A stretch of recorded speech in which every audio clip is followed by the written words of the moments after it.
Okay, so today we're going to be talking about a new unit, and the unit is quadratic functions, and it's related to the last unit, Unit 8, that we did before we left on break and we reviewed with Khan Academy, in which we had all those quadratic equations where there was an x squared.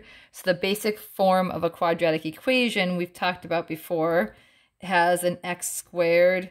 You could see it in standard form as something like this, and we were learning to factor these. There are other forms of a quadratic equation that you can see. This is called vertex form. So no matter what form the quadratic equation is, it's going to always form the same shape. So our goal for this unit is to learn about how the graph of these look. Okay, so the general shape of a quadratic equation is called a parabola. Okay, it's a funny word, parabola. And the shape of a parabola is always a U shape. So when you're graphing a quadratic function, you should always see that U shape. Okay, and a quadratic function, again, is any second degree equation. So the exponent, the highest exponent is a 2. Okay, the highest or the greatest exponent is a second degree. That's how we know it's quadratic. And anytime you graph it, you will see this U-shaped parabola. The parabola can be upside down. So if you look at these two pictures, see that U shape? See how this one's upside down? Those are both parabolas. And the reason why it's upside down is because it's reflected, and we'll learn about that. Okay. So important details about a parabola. The first one is, let's talk about the intercepts. So we're going to kind of talk about all these different characteristics of a graph that we discussed earlier in the year in Algebra 1, Volume 1.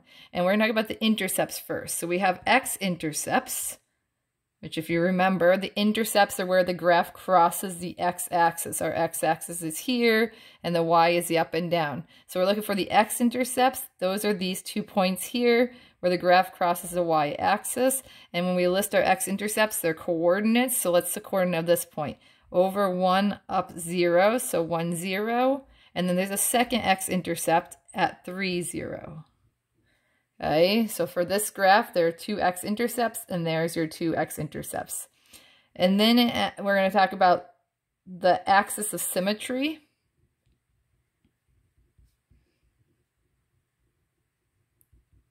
All parabolas have what we call an axis of symmetry. You can almost think of it as an invisible line through the parabola that makes a mirror on both sides. It's the mirror line going down the parabola. It's equal on both sides. I'm going to just draw it in like my highlighter here. Hopefully you can see this. There's that line that if I fold it along that line, you can see the mirror image. This point is the same distance away there. That point is the same distance away on that side, and so forth. Okay, that's called the axis of symmetry. When we write the equation of the axis of symmetry, it's always going to be x equals, because it's a vertical line, so x value, and x equals, and it's going to be the value of the line at that point. So x is 2 at every point along there, so the axis of symmetry, x equals 2. Okay, and then we're going to talk about the vertex. So when we were doing our absolute value functions, remember we're making those v's, and they had that symmetry line. We didn't call it really the axis of symmetry, but it had that line, and the v went in both directions from there. Same idea, except for now our lines are curved. The vertex, just like on the absolute value, the vertex is that point in which it turns, where the axis of symmetry crosses through. So the vertex is that point. The x value will be the same as the x value for the axis of symmetry, and then the y value is the y value of the point, which in this case is -1. So we've got our vertex. And then we're going to talk about the end behavior. So these are all the terms that we've learned about for characterizing a function.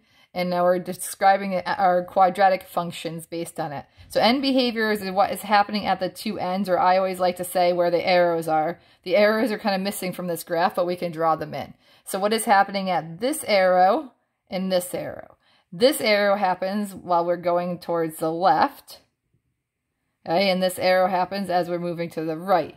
So we write this as x approaches, hopefully you remember this notation, -infinity, that means it's going towards the left. Then the graph, f of x, is going towards So that's what is happening going up and down. It's going up, so it's going towards positive infinity. And then we say as x goes towards positive x values, so as x goes in this direction, the graph f of x is going up as well, so towards positive. So the end behaviors on any parabola, they should be the same. So whether it's going towards a negative or towards a positive, since it's a parabola, so the ends are always the same. Okay, so that is how we define that. We're going to look at the second example and do the same thing with example number 2, or the second problem here, so that way you can practice some on your own afterwards. So let's start with the x-intercept. So the x-intercept in this case, let's mark them so we can see them nicely, is at -4, 0, and then again at 0, 0. So that's where it's crossing right there on the x-axis. And then if we want to do the y-intercept, where does it cross the y-axis? That is at 0, 0 as well, since it meets at the origin. Okay, and then we've got, oh, I just realized on the last problem I forgot the y-intercept. So let's go back. Sorry about that. If we want to do the y-intercept on the last problem, where is it crossing the y-axis? So we look at the y-axis and it's at +3. So that's 0, 3. So I apologize. We sneak back up and do that. So x-intercepts and y-intercept. There will only be one y-intercept. There might be more than one x-intercept. So we got our x-intercept, our y-intercept. Now we need the axis of symmetry. Okay, and the axis of symmetry, again, is that line I'm going to draw with my yellow highlighter going down the middle, the mirror of the graph. If I fold on it, again, both sides are the same. So the axis of symmetry is always x equals, and what is the x value at that line? -2. And then the vertex is the coordinate where the turning point happens. Okay, it's that point on the axis of symmetry, which is at -2, 4. And then the end behavior,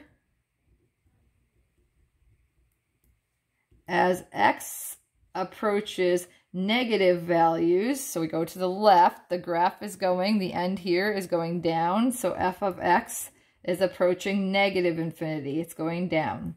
And then as x goes towards positive values, again, the end behavior is always going to be the same. So as we go towards the right, the graph is also going down, so negative infinity. Okay, so if you turn the page, or these are the problems, 3 problems, you're going to do the same thing. So you're going to find the x-intercept, the y-intercept, the line of symmetry, which is also known as the axis of symmetry, the vertex, and the end behaviors for these 3 problems using what we just did as your model.